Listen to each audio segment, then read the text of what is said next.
This RealAg Radio podcast is brought to you by Western Canada's deepest pre-seed herbicide portfolio from FMC. Choose from a wide range of products that offer burn-off, extended weed control, or get both with a complete solution. See your local retailer today to find the right herbicide for your farm.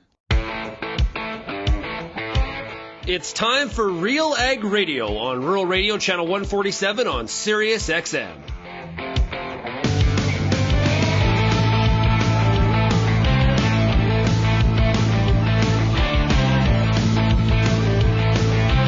RealAg Radio and RealAgriculture.com is your home for insight and analysis of the issues that are impacting your farm business. Let's get real and get connected with RealAg Radio.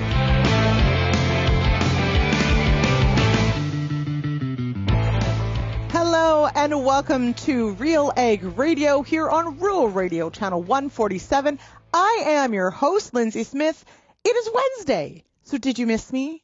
I missed you. I'll be honest, actually. So Sean shared yesterday, the Real Agriculture team definitely did a solid, and we took a week off for the most part, almost completely. And for the Real Ag team, that's pretty unheard of, I got to tell you.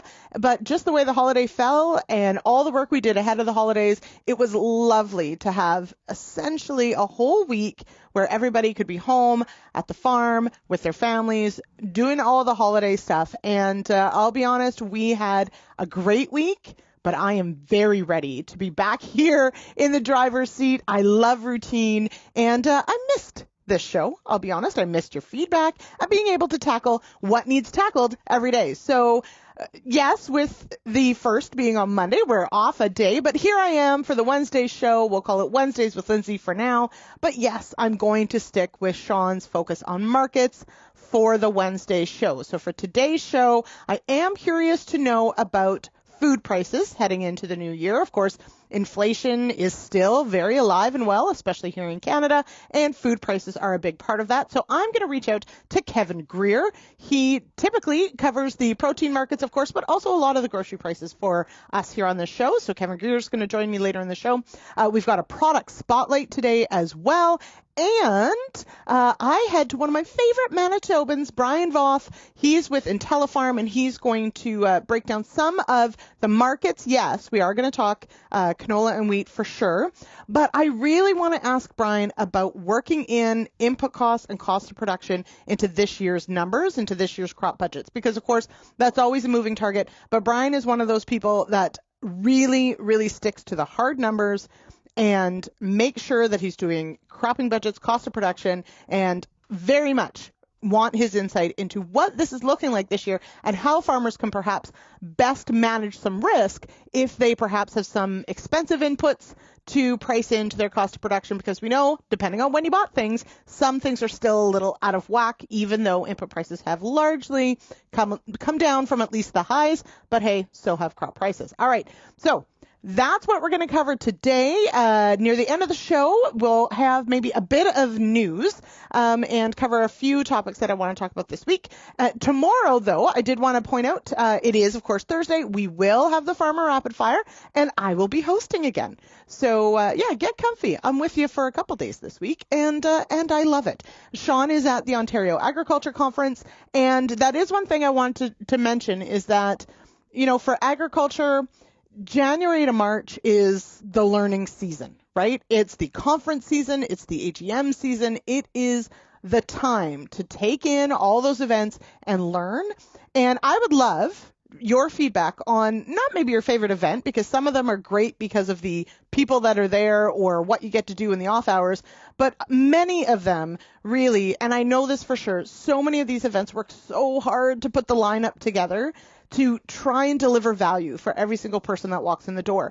And I've always felt that, if in a one-day event you learn one thing you can apply to your farm to either make you money or save you money, that was a day well spent. So I would love to know this year, as you go to all these events, as you go to the speaker series, what one thing did you learn that you're going to apply on your farm this year?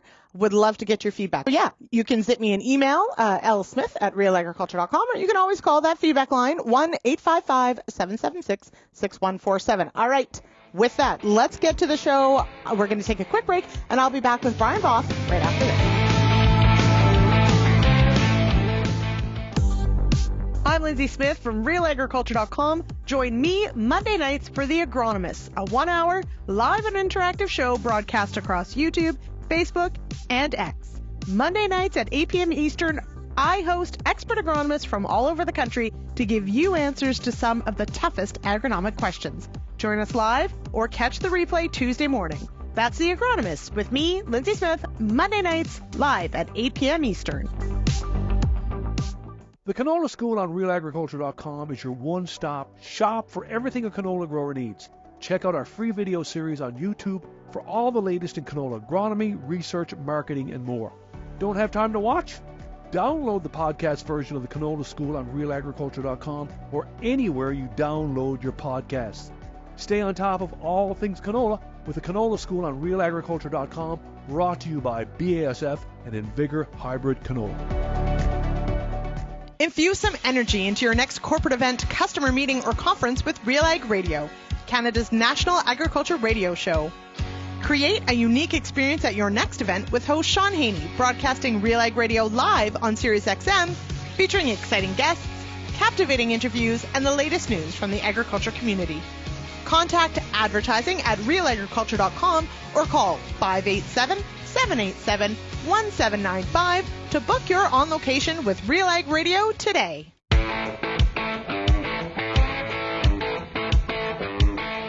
Hello and welcome back to RealAg Radio. I am your host, Lyndsey Smith, for this January 3rd episode of the show. That's right, it's Wednesday, but I'm here anyway. All right, this segment is brought to you by the new Oxbow cereal broadleaf herbicide from New Farm. Oxbow is powered by Duplisan technology that is a workhorse on resistant kochia and other tough weeds in wheat and barley. All right, we go now. It is Wednesday, so I'm going to keep with Sean Haney's theme of the markets. And who better to kick off the year than Mr. Brian Voth of IntelliFarm.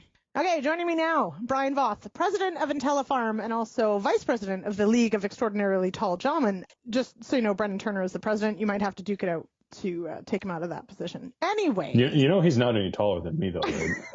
That is irrelevant to this conversation, Brian. Just saying. Anyway, I really do hope that many people listening have met both of you, and then they know that I don't see past either of your belly buttons. So there you go. Okay, let's talk. We're kicking off the year. It's January. I don't do resolutions. We're not going to talk about that. But it feels like, of course, we've turned the page. We are now eyes forward, looking at what that seeding weather is going to be, when we're going to get in the ground. We're finalizing all those plans. And, of course, a huge part of that, where I want to start, is on our cost of production. So I'm going to assume, because I know you're on this, that many of those cropping plans are pretty much done already, and cost of production, of course, plays in. So what have you seen in those numbers with your clients as to any surprises, anything looking better than last year? Where do we sit on cost of production? Well, I guess no surprise that it's still expensive to farm, which I'm not sure there's ever a year where it hasn't been. But, you know, with long-term averages, it still looks like, you know, maybe aside from the last couple of weeks of price action, obviously, but it looks like, you know, we're still in a position to pencil in some better than long-term average margins. But one thing to keep in mind is that we are definitely coming down still from the last couple of years. And, you know, a lot of farms had just absolutely massive profit margins in the last few years with these high prices, even with, you know, smaller yields necessarily, but the prices were more than making up for it. And that's, I think, that might be the toughest pill to swallow, is the fact that margins are trending their way back towards, you know, more average levels, and not, you know, 2, 3, 4 times what we would normally see on a grain farm anyways. And that's again, it's a bit of a tough pill for some farms to swallow, to look at this and say, like, oh, I can only pencil in, you know, an $80 an acre return or $100 an acre, not $400 an acre. Like, this sucks. And, you know, it's kind of, we got to be the voice of reason and say, but you realize this is more like average prior to the last couple of years. Exactly. And the fact that you can still pencil out profit should be good. And that was going to be my next comment. Is it's not red. Yes. So yeah. A lot of the times when we do budgets, it's like, oh boy, nothing is really penciling out. You know, when you go conservative on your estimated price, just for the for the amount of unknowns, obviously. And, you go conservative on yield, which hopefully gives you a bit of a worst case scenario. And it's like, oh, we're barely breaking even, or we're not breaking even. Like, yeah, we're still sitting in a pretty good spot for most commodities. There are definitely some that pencil out much better than others. But overall, as it stands right now, provided prices don't drop a huge amount from where we are today yet, yeah, it's still going to be, again, obviously assuming you get moisture and you get some normal yields, it's still going to pencil out fairly decently. That said, there's a lot of variables in there in terms of when farms have bought inputs as well. Right. So a few things there that you hit on that I did want to talk about a little bit. Moisture, of course, the outlook for those dry areas is not great. So we know that for those who lacked moisture last year, might be much of the same this year. So there is that caveat. But yes, that is the one question I have on the input side. Certainly we've heard rumblings of still, some farmers trying to source certain things that are still maybe elevated in price, haven't come down. Are there any sort of sticking points that farmers are really having a tough time sort of pricing in a better price? I mean, inputs have come obviously way down from where we've been in the last couple of years. And so on that front alone, it's like, well, we're already starting off in a better position from a cost perspective. Now, obviously, the output side has come way down as well. So, we've done some pre-pricing for next year as well. We were fairly aggressive for 2023. Again, it's always an interesting conversation on this one to me because farms are much more willing to go and spend money on fertilizer regardless of where the price is than they are to go and, say, sell something for a fall delivery because they know they're going to need cash flow or bin space, because one is perceived as very risky and the other one is, well, I'm going to need this fertilizer anyways, no matter what the price is. But to me, especially in the last couple of years when we've had such high priced fertilizers, like you're buying extremely expensive fertilizer, but you have the opportunity to sell really expensive grain as well. So these two need to go hand in hand.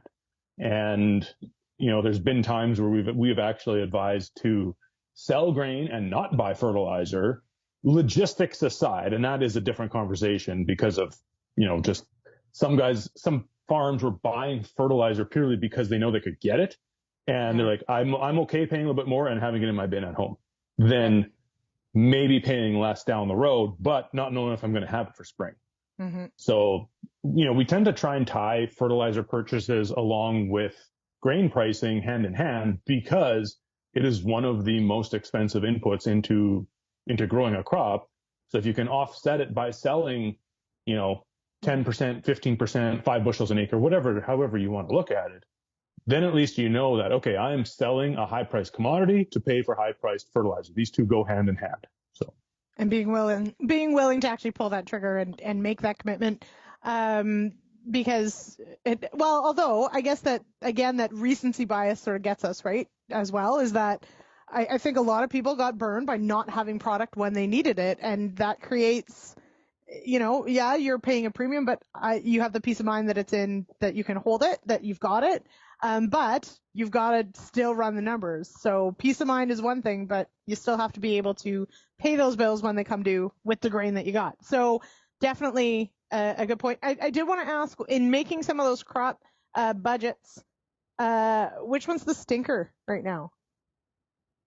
Which one? Oats. Yeah, oats. Is it oats? No, oats actually pencils out as one of the best crops for 2024. Okay, don't say that too loud or else everyone will grow it and will ruin things, Brian. Wow, but oats in the last couple of years have been on this massive pendulum from one side to the other. We had a small crop in 2021, obviously, which led to double-digit oat prices, which was just ridiculous on its own, which of course led to huge acres in 2022. And then obviously down to, more still above average, long-term average, but, down into like $4 oats, because who wants to grow $4 oats anymore? And which then led to a massive cut in acres in 2023, which now has brought stocks way back down again. So like oats is just on this big roller coaster ride over the last couple of years. But again, using long-term average yields and even using conservative pricing that you could go and price today, let's say, for this coming fall, oats pencils out extremely well, and more so than actually almost any other cereal crop. Oh my gosh. All right, everybody eat your oatmeal. Let's make sure we eat through that supply. Okay, let's move into markets a little bit. I know, as you've mentioned, maybe not the most stellar heading into the holidays and kicking off. Am I being fair? Maybe not. Perhaps being a bit too rosy. It feels like, though, Brian, whenever Sean invites you on here, you don't have good news. So we're going to call the oat discussion the good news, or rather that you can still make some money on some of these crops. But price-wise and what's going on in the market, not ideal, but catch us up to speed. Let's maybe start with canola. To be fair, it's only in like the last 18 months that has started to happen. To be fair, it's only in the last 18. Yes, only the last 18. Okay, all right. Let's start with canola. Canola has really taken it on the chin relative to some of the other commodities, like especially compared to soybeans here in the last little while. And we have dropped back down to, we're not actually quite back down to where we were at the end of May, which, I don't know, maybe feels like a repressed memory for some people because, yeah, it was end of May. We were actually down to like 625 futures on the March chart I'm looking at, before we rallied back up to, over $800 a ton. And it was unfortunate. It was a really bad set of timing for this because that rally up in July, we were like, yep, good. We can sell $18, $19 canola, whatever it was. Like, awesome, let's do this. At the exact same time, clients were calling saying, no, we got to cut our yield expectations in half. We're not going to have a crop. We're not selling anything else. And it's unfortunate because our hands were tied. We can't do anything about it, obviously. We have to keep that production risk in mind. The frustrating part is then to get to harvest and have yields that were better than what we were originally budgeting off of to begin with. Mm-hmm.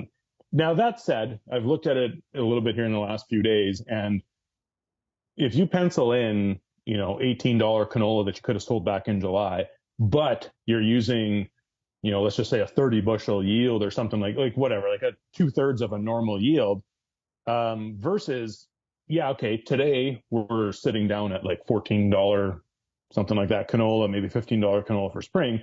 But a lot of farms ended up pulling off, 45-ish bushel canola. I'm talking Southern Manitoba, obviously, just so that I don't get, blasted over this for saying some of these numbers. But, from a purely financial perspective, farms are still actually better off today, despite the fact that prices of canola are, $4 a bushel lower.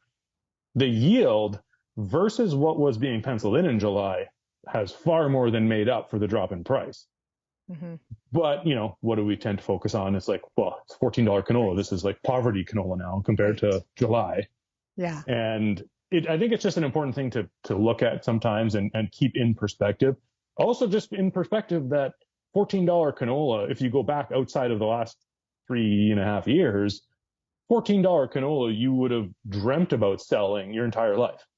Yep. So, yes. Just, another thing to keep in mind. Okay, but it is like, this is the part of the discussion where we talk about that emotional and sort of those head games, the mental sort of fortitude you need to be able to exactly that, have these very clear conversations, run the numbers of like, it might feel worse to take $14 canola, but you got to take it all the way through the entire math problem to see that maybe $14 isn't so bad. And this is where I think my clients might get annoyed with me saying that. I don't really care how you feel about it. Math is math, and math doesn't lie. So. Oh, I don't care about your feelings, says Brian. Okay, let's touch on wheat. Neither does the market. So. No, okay, so that is the key point, though, right? Exactly. You're dealing with a market that does not care what you've sold at in the past, or what you have in the bin, or what your cost of production is. The market does not care. You've just got to make the decisions that are right for your farm and your cash flow. So there you go. All right. On the plus side here for canola, I will say that given where we have dropped down to at this point, and looking at canola relative to soybeans and canola crush margins, there should be, I've got to wait and see if this actually happens or not, but these prices should be encouraging a lot more demand at this point already, because canola is now actually undervalued as an oil seed, where the last 3 years we were super overpriced. Super expensive. Yeah. So if you're looking for a silver lining, I would say that's probably it, that we have probably dropped to a point that there should be a lot more interest showing up for Canadian canola now. That's a positive, Brian.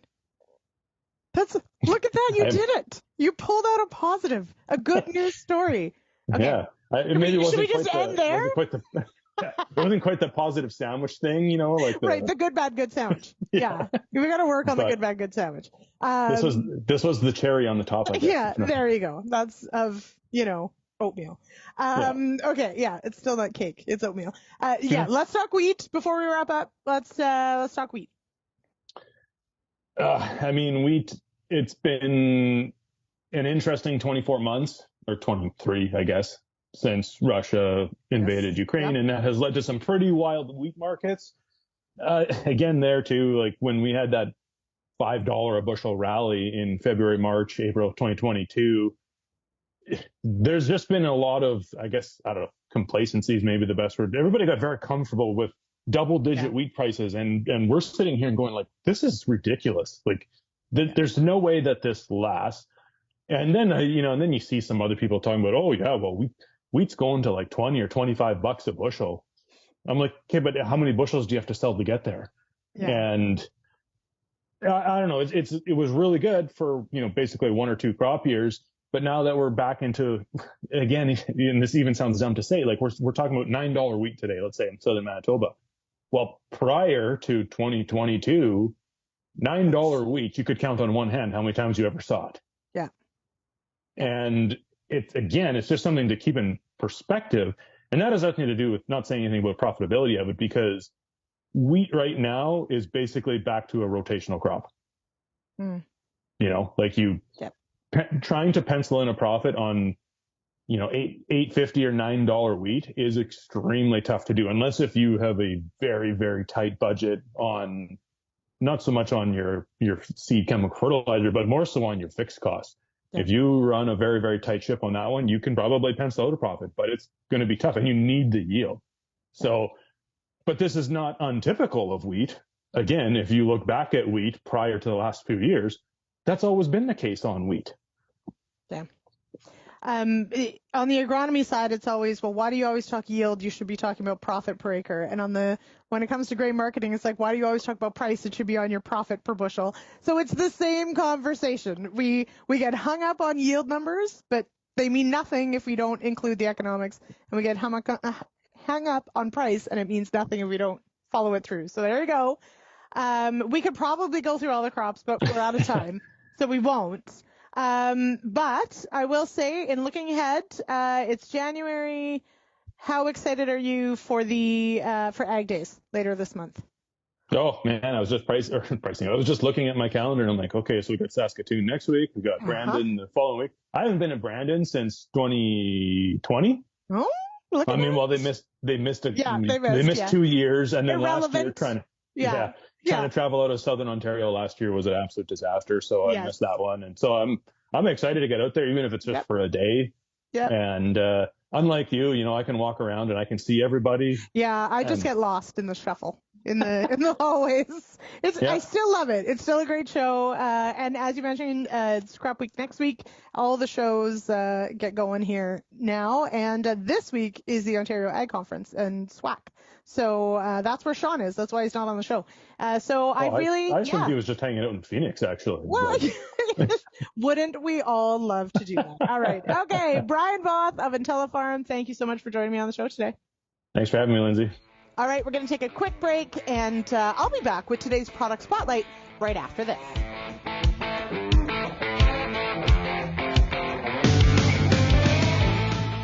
What's next for your fields? At Pioneer, delivering industry-leading genetics drives everything we do. From the scientists in the lab to our local teams with boots on the ground, we are determined to get there first. Developing top-performing products, proven in more growing conditions than ever before. Pioneer. What's next happens here. Visit pioneer.com/Canada to learn more. Peter Johnson at WheatPete, RealAgriculture.com. I'm the host of The Word. And I love doing the word. I love the questions. I love the challenges. I love having to apply agronomics to all over the globe and areas outside of my normal jurisdiction. Also, I love the feedback the most, where growers challenge me, tell me about their plot results, help me to learn. The word, absolutely the best part of my day. As you look ahead to the next growing season, there's a lot to consider when it comes to your crop. You need every possible advantage available to you. The Pulse School on RealAgriculture.com has everything you need to make the best choice for you and your farm. On-demand videos with leading industry experts, available anywhere, anytime. Go into the season confident and ready with the Pulse School on RealAgriculture.com.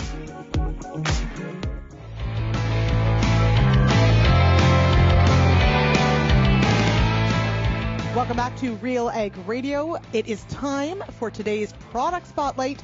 So joining me, your host, Lyndsey Smith, is Paul Sinkevich. He's with Vantage Ag. Paul, how are you? I'm doing great. Happy New Year. Yes, Happy New Year to you too. Really excited to be kicking off an entire week of order, according to me. All right. Now, it is the new year. We are, of course, anxiously anticipating spring and all the promise of a new growing season. Vantage Ag markets themselves as the foliar experts. So let us know why. Well, Lyndsey, our new sub-nano liquid fertilizer products are specifically designed to be applied in a foliar application. They're really easy to use. You mix them with your pesticides. You can apply quickly and efficiently through your sprayer. It really couldn't be any easier. We have yet to identify a pesticide that doesn't work with our products, but we do continue to work on compatibility with those products. We totally bypass the soil ecosystem, which eliminates many of the factors that can influence fertilizer efficiency. And so this new technology, we feel, is changing how growers actually think about their fertility strategies with an unheard of efficiency and ROI. It just makes sense. Now, all right, you refer to new liquid technology as sub-nano. What does that mean? Yeah, we kind of changed our the way that we talk about these products just because there's other companies talking about nano, and we want to be completely crystal clear on what this is. These sub-nano particles are only 1/3 to 2/3 of a nanometer. That's 30 to 40 times bigger than an atom. You can't make these particle size of these nutrients any smaller. Now, to put that into perspective, the human hair measures about 100,000 nanometers. And so that's why these tiny little particles, when they're sprayed on any plant, they are quickly absorbed by the plant in a few hours, and within a couple of days, they're in the plant from tip to root. And so that's really the magic. And when you're using these tiny, tiny particles, you can imagine because you're using such a lot less actual nutrient, the cost per acre for a grower becomes much less as well. All right. So then why should growers choose Vantage Ag products? Well, I'll give you an example. A typical efficiency of phosphate fertilizer, when you're applying phosphate into the soil, we do know that soil temperature plays a huge role in how much of that fertilizer you're actually going to get to use that year. Now, phosphate is a unique example because it doesn't really move that much in the soil. It moves about an inch a year. So it's not like you're losing that when you apply it, but with an efficiency of about 20% max at 10 degrees C of your soil, there can be some issues when you have those cool, wet springs to get enough phosphate in that plant early in the year when it needs it. Mm-hmm. In our situation where you use a foliar product, you can apply that as early as you want. You're bypassing the soil ecosystem. So all those issues that tie up, move nutrients, all those issues are bypassed because you're foliar applying it, goes into the plant right away. Plant is using it within a couple of days, and you can correct any deficiencies quickly and also very easily. All right. And for those who want more information about Vantage Ag, where can they go? They can go to vantage.ag They can also call us at Vantage Ag at 778-919-3370. All right, Paul, thanks so much for joining me on the show today. Thank you so much. Take care. All right, we'll be back with more Real Ag Radio right after this.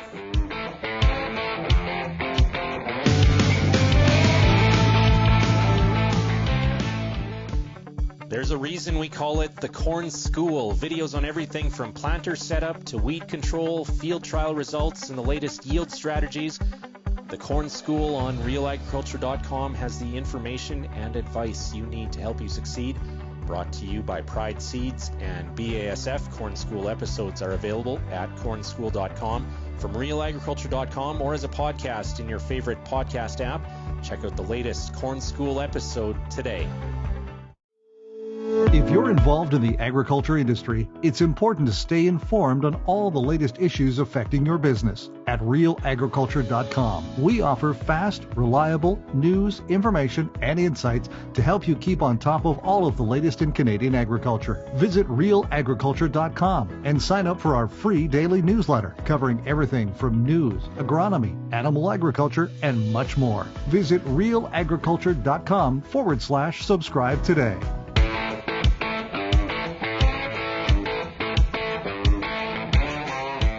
Welcome back to Real Ag Radio. I am your host, Lyndsey Smith, and this segment is brought to you by Alliance Seed. Every seed starts a story. Each farming year is a story to be told and retold. Make Alliance Seed part of your story in 2024. Learn more at allianceseed.com. All right, if you've been following the news just before the holidays and now kicking off the new year, you'll have heard, and of course on this show as well, talk of Francois-Philippe Champagne, industry minister, saying that, or hinting at, there may be another grocery line competitor coming into the Canadian market, and saying that, this would be a good thing and this is something that the Canadian industry needs. Now, all of this, of course, is predicated on the increasing cost of food and the discussion of competitiveness within the grocery sector. So, to explore whether or not that's actually likely and if it might have an impact on grocery prices and food prices, I go to Kevin Grier. He is a market analyst, and he definitely follows the grocery sector, also, of course, the protein sector as well. So I can't wait to ask him where he sees not just food prices, but particularly protein prices headed, at least to kick off the new year. All right, joining me now is Kevin Grier with Kevin Grier Market Analysis and Consulting. Kevin, let's talk grocery prices. So we are, of course, kicking off the new year. Grocery and food prices have been high on the list of concerns for Canadians. Looking ahead, do we see any of the factors at play that could contribute to prices coming down, at least in the near term? Well, we're getting excited. Some of the politicians have talked about the fact that the inflation is down.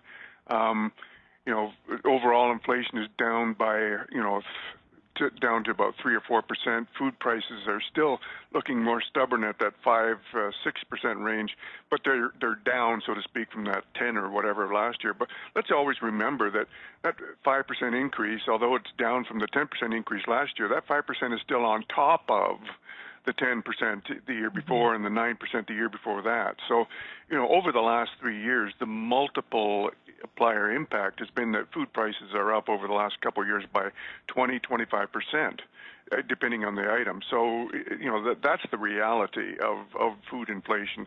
Where, as consumers, we're looking at that huge increase over the last 2 or 3 years. So now we certainly have seen this getting a lot of attention in the political sphere as well, and we have seen from the federal government talk of potentially bringing in a new player into Canada on the grocery side. Would a new player make a significant difference, do you think, on the competitiveness of our grocery system? Well, the Competition Bureau wrote a report, and I think it was published in the middle of 2023, stating that the industry needs more competition. It was a very, very poor report by their standards, because it said they needed more competition, but they said something to the effect of, I'm paraphrasing, if a new company came in, they might find it difficult because it's so competitive. So my view is that our industry is very competitive. We've got 3 main grocers plus Walmart and Costco on a relatively national scale, and we've got all kinds of regional grocers. The cooperatives, we've got ethnic grocers, we've got specialty grocers. I think we have a very competitive market, and I think if a new grocer was to come in, they would have a tough time sledding, making a go of it. I remember Target came in about, I guess it must be, 5 or 10 years ago now, and they got their clock cleaned and left with their tails between their legs. So I think it would be contrary to what the federal government says, I think it's a very competitive market as it is. So it is competitive, let's say. And, a new player would have to obviously have something either very different or incredibly, be incredibly efficient to be able to make a go of it, those sorts of things. Yeah. And yet, the flip side is we've certainly seen on the political scale, a lot of finger pointing at, the grocers themselves are the reason these companies, these 3 that you mentioned plus the other, are the reason fruit prices are so high. So how do we balance these things out? Well, like I think I've said before, nobody really called them up and gave them credit for not gouging us during the peak of the COVID, when we were stripping the shelves bare and of toilet paper and everything else. The American prices, the grocery prices during the COVID were much higher. The inflation rate was much higher than it was in Canada. Our grocers held the line when they could have easily been increasing the prices quite dramatically. I think that there's all kinds of factors that go into high prices. The cost of the goods that they are buying has been increasing very rapidly. Export markets for our manufactured food products have been very good, and so we've been exporting a lot. So there's the raw material costs, of course, have been very high. Labor costs. So there's just all kinds of factors, and I think price gouging by the retailers it's not evident to me, certainly as far as I can see. Now, this has, of course, not completely spurred the code of conduct, but there is a discussion, of course, of having a grocery code of conduct. It has stalled out a bit on the political side. We are getting, from the grocer company side, some pushback on this. I know you're not necessarily maybe wholly involved in this, but from your perspective, do you see a need for this? Is this a good thing? And will we see it move forward voluntarily versus a regulatory action? Well, I think the federal government is desperate to be seen to be doing something. I think that they realize that there's not a whole lot that they can do. So they're grabbing at this straw to say, we're going to have a code of conduct, and by golly, there's going to be some changes, and we're going to have the meat and so on.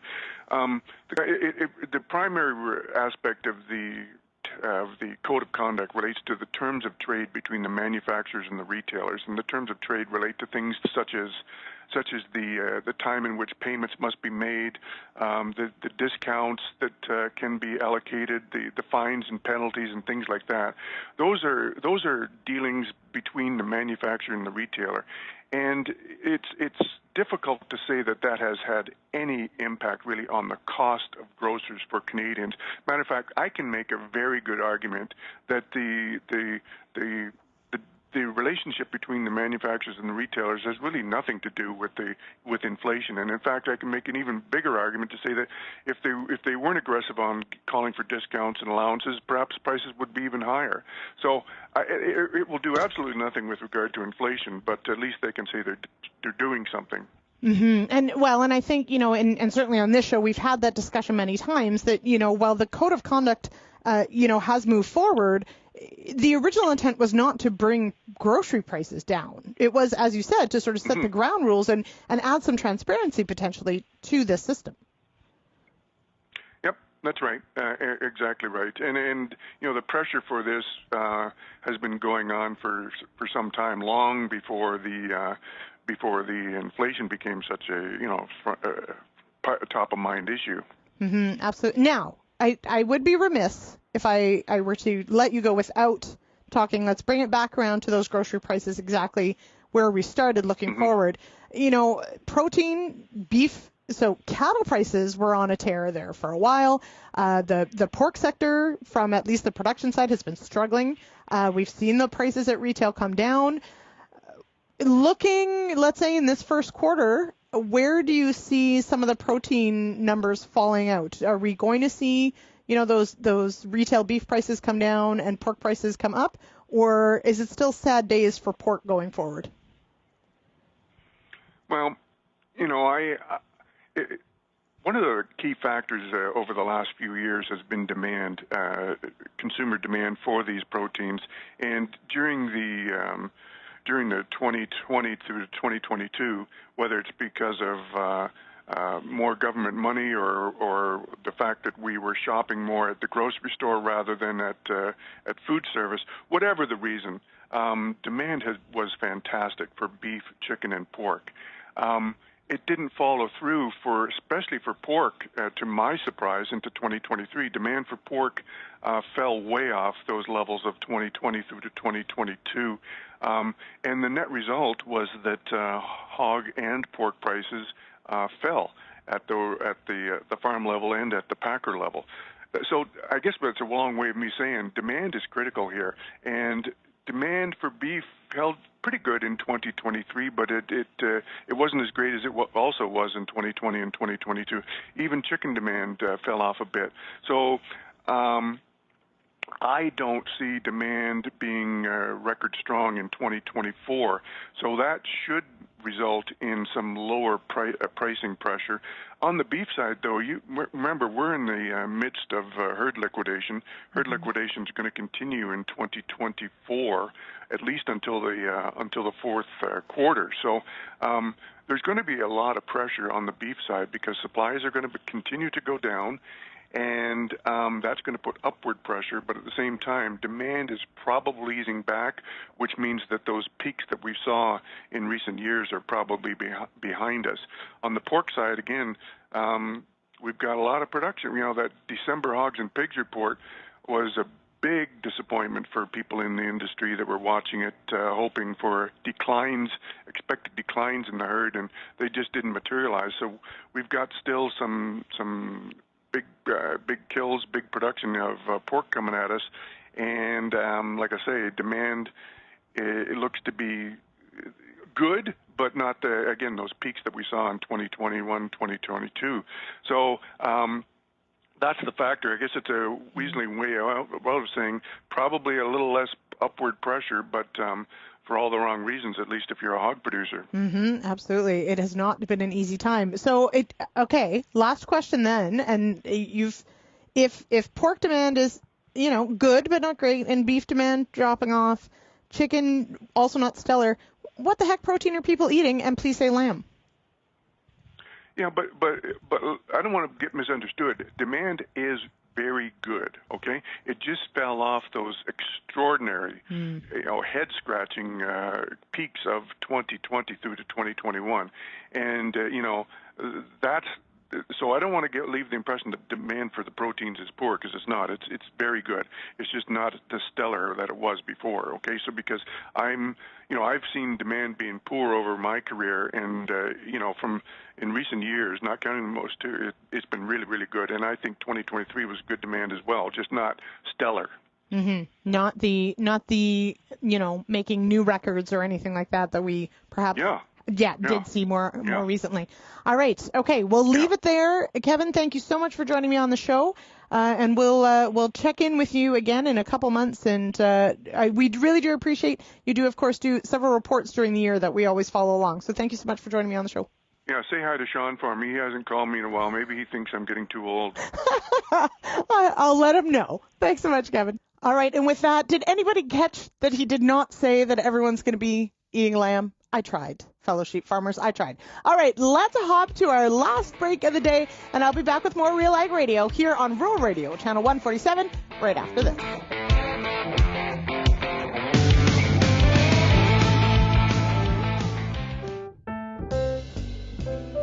I'm Sean Haney, host of Real Ag Radio, right here on Rural Radio 147 Sirius XM. It has been my pleasure to join you every day in 2023 to bring you all the news and insight in agriculture from Canada and North America. From everyone on the Real Agriculture team, we're wishing you a Merry Christmas and a Happy New Year. Thank you for getting real and getting connected with RealAg Radio in 2023, and we look forward to chatting again in 2024.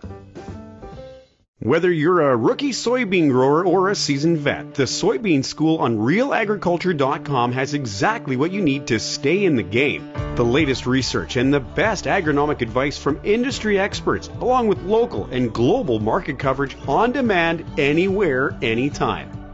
Make this growing season your best growing season with the Soybean School on RealAgriculture.com.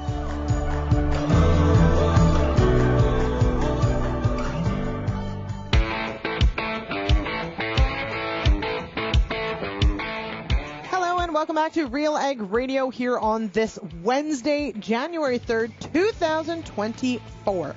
I need to get used to saying that. All right, I am your host, Lyndsey Smith, and this segment is brought to you by Genesis Fertilizers. Nitrogen fertilizer is your farm's #1 expense.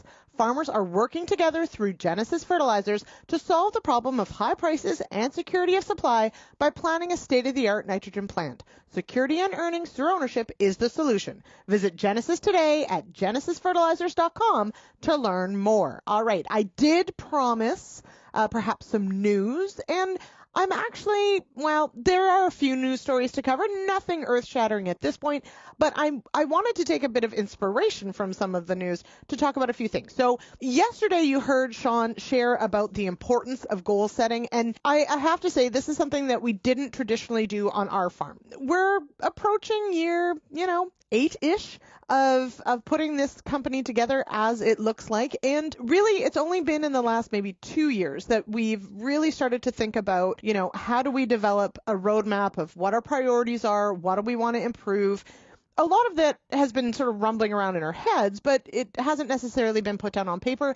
And as we've learned and as we know, writing down a goal and coming back to it actually makes it far more likely to be achieved. And we sort of sat down and, Chris put his list together. I put my list together.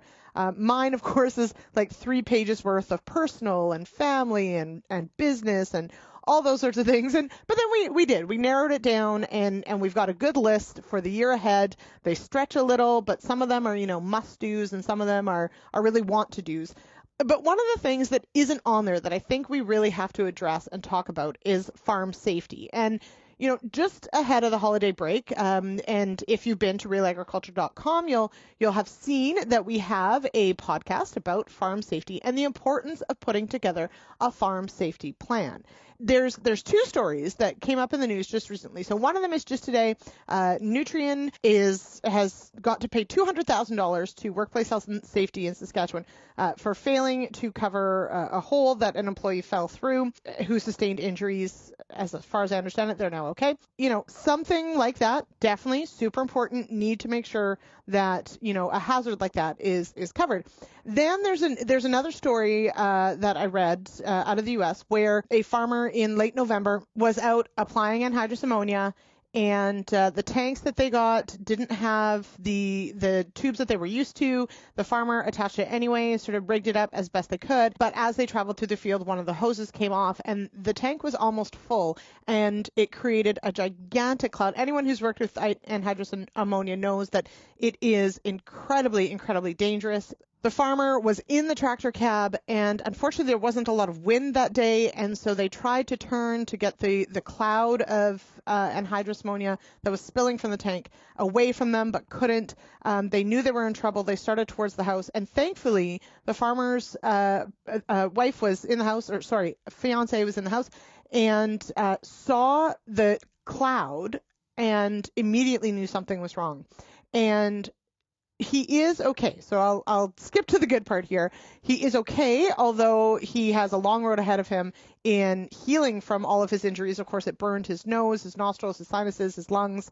But her seeing that cloud and knowing something had happened, he had the good sense to at least start traveling towards home when he saw the pipe happen or the pipe breach happen. But they worked very quickly. It was an amazing just example of how important it is to see when something's wrong and get emergency help. It's pretty remarkable that he wasn't more injured than he was, but it was in fact very serious. Anyway, so those things sort of do bring to mind that, let's face it, farms and ag businesses can be dangerous places just by the nature of the work. So we're handling potentially products that, of course, require safety protocols. We're dealing with large equipment and loud noise, which might drown out people talking or knowing people are there. We've got blind spots. We've got traffic on the road, which we know so often, it's people trying to get around us that are at issue. But I have to say, this fall, and I know the corn harvest was late, and I know people were in wet conditions, but I saw far too many examples of combines unloading on the road, on a truck, blocking the whole road, no safety beacons, no one invests, no pylons, no nothing. And we have to do better. There are just so many instances where a little planning and getting out of our comfort zone of how we've always done it and paying attention to farm safety for our neighbors, for ourselves, for being just good citizens in our area, and also, yes, right on our farm. So when I think back to the example of the couple that, he was working out in the field, they did mention in the story that they, of course, check in with each other. And that is one thing that I think about as well when you're working alone. It really is important to have some agreed upon way you're going to check in with each other and make sure that you're okay, because all too often we've heard, of course, of an instance where someone has gotten injured either on a backfield or somewhere out of line of sight, and they've ended up, for many hours waiting for help because they just either couldn't reach their phone or didn't have a signal or something had happened that they were unconscious or whatever the case may be. So where am I going with this? What I'm saying is it's just as important to address things like farm safety on your farm as it is to take into account your agronomic goals, your yield goals, your marketing goals, all the things you want to do personally, professionally, all that. I want to challenge you to add just one more layer to this and say, what could you do on your farm to improve your farm safety plan, your farm safety record, let's say, for your farm? It's just so important that we take this seriously and that we make improvements on things that, let's face it, we probably know aren't the best idea. But if the only thing you do is figure out a plan for when you're working alone as to what the check-in protocol will be, and that's as simple as a phone call or a text, but just the understanding that somebody's going to check in with you and you're going to check in with them, having an actual plan, articulating it, talking about it, that could save a life. And frankly, that's not too much to ask. So if that's what you do, I'm proud of you. If you can do even more, I challenge you to do it. All right. That does it for today's show. I will be back tomorrow with the Farmer Rapid Fire. Can't wait for that. Just so pleased to check in with everybody, which is awesome. If you've got feedback on today's show, zip us an email, lsmith@realagriculture.com. You can find us across social media at RealAgriculture. And hey, subscribe to our YouTube channel. There's some great videos on there. I promise. Okay, I'll talk to you tomorrow. Cheers, everybody.